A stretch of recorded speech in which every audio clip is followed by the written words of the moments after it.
अस्सलाम वालेकुम। ये हमारी थर्ड लैब है ऑब्जेक्ट ओरिएंटेड प्रोग्रामिंग की। और बेसिकली हम अपनी इस लैब में आज ये देखेंगे कि जो मेथड्स हमने पहले लास्ट लैब में भी उनको देखा था कि हमने उनको डिक्लेयर कैसे करना है, यूज़ कैसे करना है, तो आज थोड़ा सा उसको और डिटेल में देखेंगे, डिफाइन कैसे करना है। और जो एक हम मेन चीज़ देखेंगे वो है एक्सेस स्पेसिफायर्स। इसको डिटेल में देखेंगे कि एक्सेस स्पेसिफायर्स क्या होते हैं, उनमें इनको यूज़ कैसे करते हैं, इनकी वैल्यू क्या होती है। मेथड्स हम देख चुके हैं पहले। मेथड्स बेसिकली आपके एक स्मॉल पीस ऑफ कोड होते हैं जो कि फ्रीक्वेंटली हम यूज़ करते हैं। क्लासेस के अंदर ऊप के अंदर जो मेथड्स के लिए नाम यूज़ किया जाता है वो होता है member functions. Member function basically जो आपके क्लासेस के ऑब्जेक्ट्स होते हैं उनके डेटा मेंबर्स को एक्सेस करने के लिए, उनको एवेलुएट करने के लिए या उन पर कोई ऑपरेशंस परफॉर्म करने के लिए हम यूज़ करते हैं। सिंटैक्स सिंपल होते हैं आपके पास मेथड्स का। आपके पास पहले आता है पब्लिक, फिर आप पब्लिक स्टैटिक, फिर आपके पास होता है रिटर्न वैल्यू कि आपका जो मेथड है वो वैल्यू किस टाइप की रिटर्न करेगा। फिर आपके पास आता है मेथड नेम और फिर आपके पास आते हैं पैरामीटर्स कि आपका जो मेथड होगा वो कौन कौन सी वैल्यूज लेके जाएगा। अच्छा, ये इसका जनरल सेंटेंस है modify return type name of the method and the parameter list. Example इसकी हमने पहले भी देखी थी कि वही ये अगेन इसको देखते हैं। आपके पास मेथड है मिनिमम फंक्शन का, दो पैरामीटर्स वो लेके जाएगा n1 n2, दोनों इंटीजर टाइप के हैं और इसका काम क्या होगा, वह इन दोनों में जो छोटा नंबर है वो रिटर्न करेगा। अब चूंकि दोनों इंटीजर जा रहे हैं तो ये रिटर्न भी क्या करेगा, इंटीजर टाइप का रिटर्न करेगा। और इसमें सिंपल इफ एल्स की आपकी कमांड लगी हुई है और ये स्ट्रक्चर कंडीशनल स्ट्रक्चर लगा हुआ है। वो क्या कर रहा है कि जो इसमें मिनिमम वैल्यू है वो रिटर्न कर रहा है। रिटर्न कैसे करेगा, रिटर्न के कीवर्ड से करेगा। ये जो यहाँ पे पीस ऑफ कोड लिखा हुआ है इसको बोलते हैं मेथड डेफिनेशन।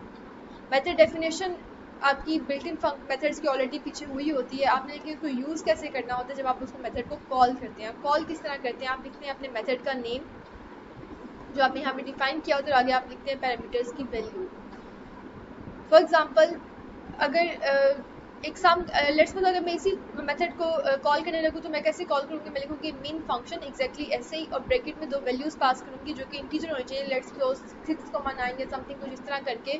और चूंकि इसने कोई वैल्यू रिटर्न करनी है तो उसकी इस साइड पे कोई वेरिएबल इक्वल टू का साइन लगाएगा। फॉर एग्जाम्पल ये एक मेथड है जहाँ अगर सम की जगह मिनिमम फंक्शन लिखते हैं तो ये क्या करेगा, 6 और 9 की वैल्यू लेकर जाएगा और उसमें जो मिनिमम वैल्यू है वो जाके रिजल्ट में स्टोर कर देगा।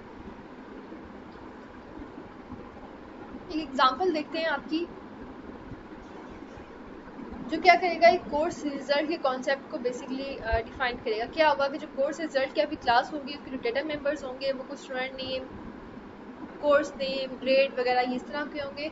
और इसको आप कोड करते हैं और देखते हैं कि इसको कैसे हम कोड करेंगे। अच्छा, बेसिकली एक कोर्स, इसको इस तरह समझें कि लेट्स सपोज आप एक कोर्स की क्लास बनाने लगे हैं तो क्या होगा, उसमें डेटा क्या स्टोर होगा, उसमें आपके पास स्टोर होगा कोर्स का नेम, ग्रेड, स्टूडेंट का नेम वगैरह वगैरह। फिर उसकी क्या होगी, हम कॉपीज जनरेट करेंगे हर स्टूडेंट के लिए। जो कॉपीज जनरेट करेंगे उसका मतलब क्या होगा, हम उस कोर्स रिजल्ट के बेसिकली ऑब्जेक्ट्स हम जनरेट करेंगे हर स्टूडेंट के लिए। इसको कोड करके देखते हैं आपके नेटबीन्स में अभी। अच्छा, सबसे पहले हम क्या करेंगे, एक न्यू जावा क्लास बनाएंगे। लेट्स से इसका नाम रख देते हैं लैब 3 प्रैक्टिस एग्जाम और आगे कोर्स ये होगा। अच्छा, चले सबसे पहले एक क्लास बनाते हैं हम।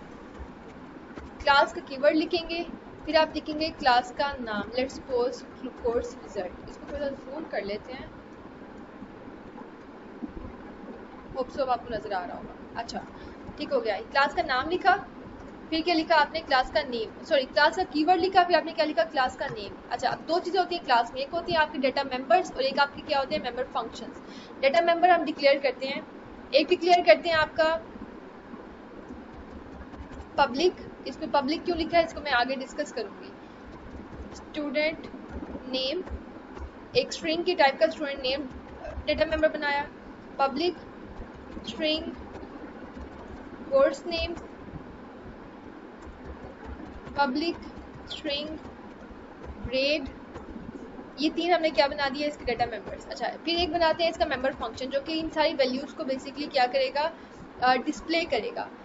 पब्लिक वॉइड डिस्प्ले, ये क्या अभी हुआ, मॉडिफायर, रिटर्न टाइप और मेथड नेम। अब हम लिखने लगे मेथड की बॉडी। मेथड की बॉडी क्या होगी, जब भी ये फंक्शन कॉल होगा तो क्या होगा, कि इन सब की वैल्यूज को डिस्प्ले करना है। डिस्प्ले कैसे करना है आपने, system dot out dot println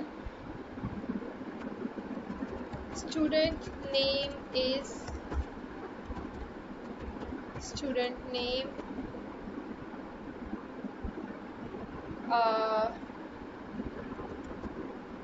course name is course name, grade is grade। ठीक हो गया। अब बेसिकली क्या है कि हमने एक आपकी डमी डेटा टाइप बनाई है, क्लास बनाई है कोर्स रिजल्ट के नाम की। तीन उसमें मेंबर फंक्शन है, student name, course name, grade, public रखा है, इसको आगे डिस्कस करते हैं पब्लिक क्यों रखा है। फिर एक हमने मेंबर फंक्शन बनाया है डिस्प्ले का। अब जो आपकी ये वाली क्लास है, मतलब जो बेसिकली जनरेट हुई थी, इसमें बनाते हैं आपका मेन फंक्शन। मेन फंक्शन कैसे बनाना है, public static void main string square bracket argument pass, और ये हो गया मेन फंक्शन। मेन फंक्शन वो फंक्शन होता है जहाँ से बेसिकली आपका कंट्रोल स्टार्ट होता है, यानी कि जब अगर मैं ये वाला प्रोग्राम रन करूँगी तो सबसे पहले कंपाइलर ऊपर से रीड नहीं करेगा, कंपाइलर सबसे पहले आपका मेन फंक्शन में एंटर होगा और यहाँ से रीड करना स्टार्ट करेगा। ठीक है, अच्छा अब हम जनरेट करते हैं। अब हम क्या क्रिएट करते हैं, आपकी ये जो आपने कोर्स रिजल्ट की क्लास बनाई है, इसके दो ऑब्जेक्ट्स बनाते हैं। एक बनाते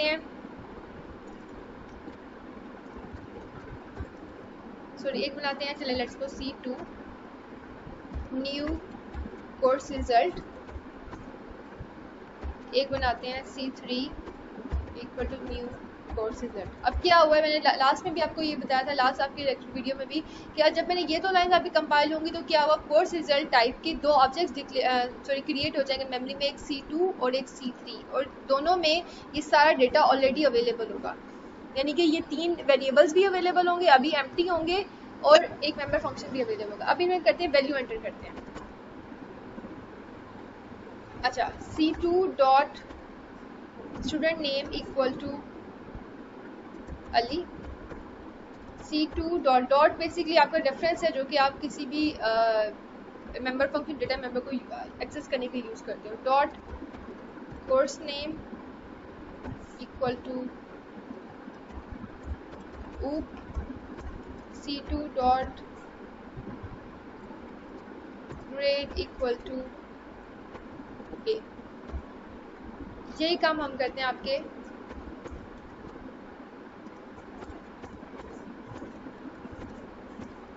C3 के लिए, नाम चेंज कर देते हैं। अच्छा, अब क्या होगा कि अगर मैं ये इसको कंपाइल करूंगी तो क्या होगा, अच्छा फिर इसको डिस्प्ले करते हैं, C2 dot display and C3 dot display. अच्छा, ये अब क्या होगा कि मैं कंपाइल करूंगी, सबसे पहले क्या होगा कि आपके दो बेसिकली ऑब्जेक्ट डिक्लेयर हो जाएंगे कोर्स रिजल्ट टाइप के। फिर क्या होगा, इन तीनों की डेटा मेंबर में वैल्यू ये डिस्प्ले हो जाएगी, C2 के अंदर, C3 में ये हो जाएगी। C2 डिस्प्ले क्या करेगा, C2 की वैल्यू इसको डिस्प्ले करेगा, और C3 डॉट डिस्प्ले क्या करेगा, C3 की वैल्यू इसको डिस्प्ले करेगा। इसको रन करते हैं। अच्छा, अभी क्या हुआ कि इसे डिस्प्ले कर दिया, लेकिन यहाँ पे एक मसला है, मैंने आपको लास्ट लैब में, अच्छा मसला क्या है कि अगर आप पहले फिगर आउट किया हो तो डेटा मेंबर उसके साथ पब्लिक किया हुआ है, नुकसान क्या हुआ इसका, कोई मसला तो कोई नहीं हुआ वैसे, आप इसको मतलब एक्सेस कर रहे हो, डिस्प्ले कर रहे हो, लेकिन इसका एक आपका ड्रॉबैक है। वो ड्रॉबैक क्या है, वो बेसिकली हम इसलिए यूज़ करते हैं, और भी बहुत सारे पर्पस के लिए यूज़ करते हैं, लेकिन इसका एक पर्पस ये होता है डेटा इनकैप्सुलेशन। डेटा इनकैप्सुलेशन क्या होता है, डेटा को हाइड करना। इसको इस तरह समझो कि आप कोई भी एप्लीकेशन आपने डाउनलोड की है, तो आप जब .exe फाइल आप डाउनलोड करते हो तो आप क्या डाउनलोड करते हो, बेसिकली उसका मेन फंक्शन। इसका मतलब क्या होता है कि मेन फंक्शन सिर्फ आपके पास एक डमी, आप जो आपकी ऐप है उसके बैकएंड के डेटा को यूज़र, ऐसा नहीं होना चाहिए। एक एप्लीकेशन बनाने का मकसद ये होना चाहिए कि यूज़र सिर्फ उसको यूज़ कर सके, उसके बैकएंड के डेटा को ना वो एक्सेस कर सके डायरेक्टली, ना उसको वो चेंज कर सके। अगर उसे इसके बैकएंड के डेटा को एक्सेस करना है तो वो उसे किसी मेंबर फंक्शन को यूज़ करे। इस केस में क्या हो रहा है कि हमने चूंकि आपके डेटा मेंबर्स को हमने पब्लिक कर दिया है, तो क्या है कि आपके डेटा मेंबर्स इस मेन फंक्शन के अलावा कहीं भी एक्सेस होंगे, तो ये क्या है, इतना ड्रॉबैक है। उसके लिए हम क्या एक वर्ड यूज़ करते हैं, एक्सेस स्पेसिफायर। एक्सेस स्पेसिफायर क्या होता है कि आपके बेसिकली जो डेटा होता है, जो भी आपकी एप्लीकेशन का डेटा होगा, वो उसको डिफरेंट उसको एक्सेस देगा। कुछ को कोई किस्म की एक्सेस देगा, कुछ को कुछ किस्म की एक्सेस देगा। तीन तरह की आपको एक्सेस होती है, एक होती है पब्लिक, एक होती है प्राइवेट, एक होती है प्रोटेक्टेड। जो मोस्टली हम यूज़ करते हैं वो हम करते हैं पब्लिक और प्राइवेट। एक आपने चीज़ याद रखनी है कि जब भी आपने जो डेटा मेंबर्स होने चाहिए, यानी कि जो आपका डेटा होना चाहिए आपकी क्लास का, वो होना चाहिए प्राइवेट। और ये सेंस भी बनती है कि एप्लीकेशन में जब जो मोस्ट इंपॉर्टेंट चीज़ होती है जो कि यूज़र से बेसिकली हाइड होनी चाहिए बैकएंड पे, वो होता है आपका डेटा। तो डेटा आपने हमेशा रखना है प्राइवेट, और जो मेंबर फंक्शन होंगे वो होंगे आपके पब्लिक। रीज़न क्या है इसकी, क्योंकि जो डेटा प्राइवेट हो गया, प्राइवेट डेटा होने का मतलब ये है कि अब ये जो डेटा अगर इसको मैं प्राइवेट कर दूंगी, मैं आगे बताती हूँ कैसे करूँगी। तो क्या होगा, ये कर्ली ब्रैकेट्स है ना क्लास की, जो दो हाईलाइट हुई हैं, तो जो इसके अंदर डिक्लेयर हुआ है ये इसी के अंदर ही एक्सेस हो सकेगा। लेट्स सपोज मैंने स्टूडेंट नेम को अगर इसके बाहर एक्सेस करना है, यानी कि मेन के अंदर एक्सेस करना है, तो क्या होगा, वो उसको एक्सेस नहीं होगा। तो जो प्राइवेट डेटा है उसको एक्सेस करने के लिए हमें चाहिए होती हैं आपके मेंबर फंक्शंस, और इसलिए हम मेंबर फंक्शन को पब्लिक रखते हैं ताकि ये आपकी बेसिकली इस क्लास के बाहर भी एक्सेस हो सके। ठीक है, तो आपने अब एक रूल है जो आपने याद रखना है, वही याद रखना है, जो भी डेटा मेंबर्स होंगे वो आपके बेसिकली होंगे प्राइवेट, और जो आपके फंक्शंस होंगे या मेथड्स होंगे वो क्या होंगे, पब्लिक। ठीक है, अच्छा बैक इस पे आते हैं। अब इसको हम क्या करें, अभी हमने क्या सीखा है कि जो डेटा मेंबर्स को पब्लिक किया हुआ ये रॉन्ग है। क्यों? क्योंकि ये आपका बेसिकली पब्लिक डेटा आपका पब्लिक नहीं होना चाहिए, आपका कोई भी इसको एक्सेस कर सकता है। तो हमें डेटा क्या करना है, प्राइवेट। दो चीज़ें याद है, या पब्लिक की जगह प्राइवेट लिख दो, या फिर अगर मैं कुछ भी नहीं लिखूंगी ना तो बाय डिफॉल्ट क्या हो जाएगा, ये क्लास के अंदर बाय डिफॉल्ट होता है कि अगर कुछ भी आपने साथ नहीं लिखा तो बाय डिफॉल्ट क्या हो जाएगा, प्राइवेट। अच्छा, अब इसको एक्सेस करने की कोशिश करते हैं। अब क्या हुआ, मैंने डेटा कर दिया प्राइवेट, लेकिन मैं इसको आपके मेन फंक्शन में एक्सेस करने की कोशिश कर रही हूँ। तो अब इसको रन करके देखते हैं कि एक्सेस करता है कि नहीं करता। अच्छा, एक चीज़ आपने लिखनी है वो क्या है कि आपने जो आपके डेटा मेंबर उनके साथ अगर प्राइवेट कीवर्ड लिखेंगे और अगर अब इसको रन करने की कोशिश करेंगे तो क्या आएगा, आपके पास एरर आएगा। एरर ये आएगा कि student name, course name and grades are private and you are trying to access it। तो इनको एक्सेस कैसे करना है, इनको एक्सेस करना है आपने अपने डिस्प्ले फंक्शन मतलब मेंबर फंक्शंस के थ्रू। अच्छा, अब इसमें वैल्यूज एंटर करनी है। अब यहाँ से तो वैल्यूज एंटर नहीं हो सकती, तो मैं वैल्यूज एंटर करने के लिए मैंने आपको लास्ट टाइम कहा था कि आपने हमेशा एक फंक्शन बनाना है, मेथड बनाना है डेटा को सेट करने के लिए। void set data string and for name, let's suppose student name, string course name, string grade। अब क्या होगा कि सेट डेटा का फंक्शन क्योंकि पब्लिक है तो क्या होगा, इसको मेन से एक्सेस करेंगे, इसके थ्रू हम ये वैल्यूज भेजेंगे और सेट किस में करेंगे, इन तीनों में सेट करते हैं।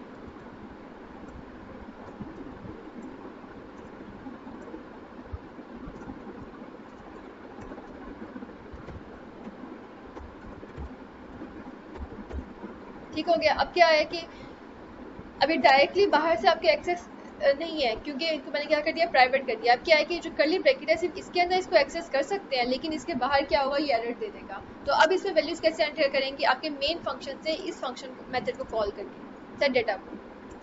अब यहाँ पे लिखते हैं c2 डॉट सेट डेटा और यही वैल्यूज भेजते हैं, अली ऊ ए। इसी तरह हम लिखते हैं c3 dot set data Ahmad O B. ठीक हो गया। अब क्या हुआ है, डेटा यूजर से हाइड हो गया है। यूजर से कैसे हाइड हुआ, यूजर के पास बेसिकली सिर्फ इस मेन फंक्शन की एक्सेस होगी। तो जो मेन फंक्शन में आप यूजर को दोगे सिर्फ वही चीज यूजर को एक्सेस होगी। ठीक है, नंबर 1। नंबर 2, आपने ये कोशिश करनी है कि मेन फंक्शन में आपकी जितनी कम से कम इन्फॉर्मेशन हो उतनी आपकी होनी चाहिए, बाकी जो सारी इन्फॉर्मेशन होनी चाहिए वो आपकी होनी चाहिए आपकी क्लास के अंदर, क्योंकि यही डेटा इनकैप्सुलेशन है। बेसिकली डेटा इनकैप्सुलेशन क्या है, एक हमारे पास मैकेनिज्म है डेटा को हाइड करना, तो यही इसका बेसिकली फिनोमेना है। अच्छा, अब क्या होगा कि ये दो लाइन्स जब कंपाइल होंगी तो क्या होगा कि C2 और C3 नाम के दो ऑब्जेक्ट्स डिक्लेयर हो जाएंगे। फिर सेट डेटा का फंक्शन कॉल होगा तो क्या होगा कि ये जो वैल्यूज हैं बेसिकली सेट डेटा का मेथड कॉल हुआ है, ये तो तीनों वैल्यूज चलेंगी इन तीनों में, और इन तीनों ने क्या किया, इनको सेट कर दिया, यानी कि इनमें वैल्यूज आपके स्टोर कर दिया। फिर C3 के लिए सेम फंक्शन कॉल होगा, ये तीन वैल्यूज किसमें स्टोर हो जाएंगी, C3 वाले ऑब्जेक्ट में। फिर C2 का डिस्प्ले होगा, इसको डिस्प्ले करेगा, और C3 का डिस्प्ले होगा, इसको वैल्यू को डिस्प्ले करेगा। इसको चला के देखते हैं। ठीक हो गया। वैल्यू अब क्या हुआ है कि रिजल्ट वही आया जो बेसिकली जब हमने इन तीनों को पब्लिक किया था वही रिजल्ट आया था, लेकिन अब डिफरेंस क्या है कि अब जो आपका डेटा है वो बेसिकली आपका हाइड हो गया यूज़र से, वो यूज़र उसको डायरेक्टली एक्सेस नहीं कर सकता मेन फंक्शन से, सिर्फ आपकी क्लास एक्सेस कर सकती है। और यही हमारा बेसिकली डेटा इंकैप्सुलेशन का फिनोमेना है कि डेटा को यूज़र से हाइड करना है और मिनिमम इन्फॉर्मेशन को प्रोवाइड करनी है। ठीक है, अच्छा यही एक्सेस स्पेसिफायर्स मैंने आपको बोले हैं कि अगर कोई प्राइवेट के साथ डिक्लेयर होंगे तो वो सिर्फ within the class access होंगे, और जो पब्लिक के साथ डिक्लेयर होंगे वो आउटसाइड द क्लास भी एक्सेस होंगे। ये टेबल ये देख लेते हैं, जो प्राइवेट के साथ आपका जो भी चीज़ प्राइवेट के टैग के साथ डिक्लेयर होगी वो सिर्फ इनसाइड द क्लास एक्सेस होगी, बाहर कहीं भी एक्सेस नहीं होगी। जो चीज़ प्रोटेक्टेड के साथ होगी वो बेसिकली क्लास के अंदर भी एक्सेस होगी, सब क्लास में भी एक्सेस होगी, इसको आगे हम फर्दर लैब्स में देखेंगे। और जो सब क्लास के अंदर कोई आपने कोई आउटसाइड पैकेज बेसिकली डिक्लेयर किया उसके अंदर भी एक्सेस होगी। और जो पब्लिक के साथ डिक्लेयर के टैग के साथ जो भी चीज़ डिक्लेयर होगी, either it's a data member either it's a member function, वो आपकी हर जगह एक्सेस होगी। अच्छा, समरी क्या है इस लैब की? समरी इस लैब की ये है कि आपकी क्लास में दो चीज़ें होती हैं। एक आप क्लास क्या होती है, एक कोई भी एंटिटी होती है, उसको यूज़ क्यों करते हैं? बेसिकली हम एक डेटा टाइप बनाते हैं। लेट्स सपोज हमने एक 50 स्टूडेंट्स का डेटा स्टोर करना है। हर स्टूडेंट का डेटा क्या होगा? स्टूडेंट का नेम होगा, सेक्शन होगा, रिजल्ट होगा, वगैरह वगैरह सारी चीज़ें होंगी। हम एक डमी क्लास बनाएंगे स्टूडेंट नेम की, उसमें ये सारे वेरिएबल्स बनाएंगे, फिर उसकी कॉपीज बनाएंगे, और जो कॉपीज बनाएंगे उसको हम बोलते हैं ऑब्जेक्ट्स। ठीक हो गया। अच्छा, दो चीज़ें होती हैं आपकी क्लास में, एक होता है आपके पास डेटा मेंबर्स होते हैं, दूसरा आपके पास होता है मेंबर फंक्शन होते हैं। इस लैब में हमने ये सीखा है कि जो डेटा मेंबर्स हैं उनको हमेशा प्राइवेट ही होना चाहिए, और जो मेंबर फंक्शन है उनको पब्लिक ही होना चाहिए। और क्यों ऐसा होना चाहिए? क्योंकि हमारा बेसिकली ऊप यूज़ करने का एक मेन मोटो होता है डेटा इनकैप्सुलेशन। डेटा इनकैप्सुलेशन का मतलब ये होता है कि डेटा को यूज़र से हाइड करना, मैक्सिमम हाइड करना। और वो हाइड इसी तरह होगा कि अगर डेटा को प्राइवेट रखोगे तो वो यूज़र से हाइड हो जाएगा, यूज़र उसको एक्सेस करेगा तो सिर्फ और सिर्फ मेंबर फंक्शन के थ्रू एक्सेस करेगा। अच्छा, ये प्रैक्टिस एक्सरसाइज देख लेते हैं। आपकी प्रैक्टिस के लिए अगर आप एक क्लास बनाए पिज़्ज़ा नेम की, उसमें डेटा मेंबर्स होने चाहिए साइज, प्राइस, थिकनेस और टॉपिंग, और जो मेंबर फंक्शन होने चाहिए वो सेट साइज होना चाहिए, set price, set thickness, set topping और डिस्प्ले डेटा। ये चार आपके पास मेंबर फंक्शन होंगे, वो प्राइवेट होंगे। चार आपके पास चार आपके पास डेटा मेंबर्स होंगे, प्राइवेट होंगे, और चार ही आपके पास मेंबर फंक्शन होंगे। मेंबर फंक्शंस क्या करेंगे? सेट साइज के मेंबर फंक्शन क्या करेगा? आपका पिज़्ज़ा के साइज को सेट करेगा। सेट थिकनेस का क्या करेगा? पिज़्ज़ा की थिकनेस को सेट करेगा। सेट टॉपिंग को सेट करेगा। और डिस्प्ले क्या करेगा? बेसिकली आपके सारी वैल्यूज़ को डिस्प्ले करेगा। और ये सिर्फ मेंबर फंक्शंस कहाँ से एक्सेस होंगे? आपके मेन फंक्शन से एक्सेस होंगे। दूसरा क्वेश्चन ये है कि आपने एक स्टूडेंट की क्लास बनानी है, फिर डेटा मेंबर्स होने चाहिए ID, name, department, sex and marks. और जो इन सारी वैल्यूज़ को, जो मेंबर फंक्शन होने चाहिए, सारी वैल्यूज़ को एंटर भी करना चाहिए, इनको डिस्प्ले भी करना चाहिए। और एक और मेंबर फंक्शन होना चाहिए जो कि इन जो मार्क्स एंटर किए हैं उसकी परसेंटेज, जब भी वो मेंबर फंक्शन मेन फंक्शन से कॉल हो तो ये जो सारी मार्क्स हैं उनकी परसेंटेज कैलकुलेट करे और डिस्प्ले करे। ठीक है, ओके, थैंक यू।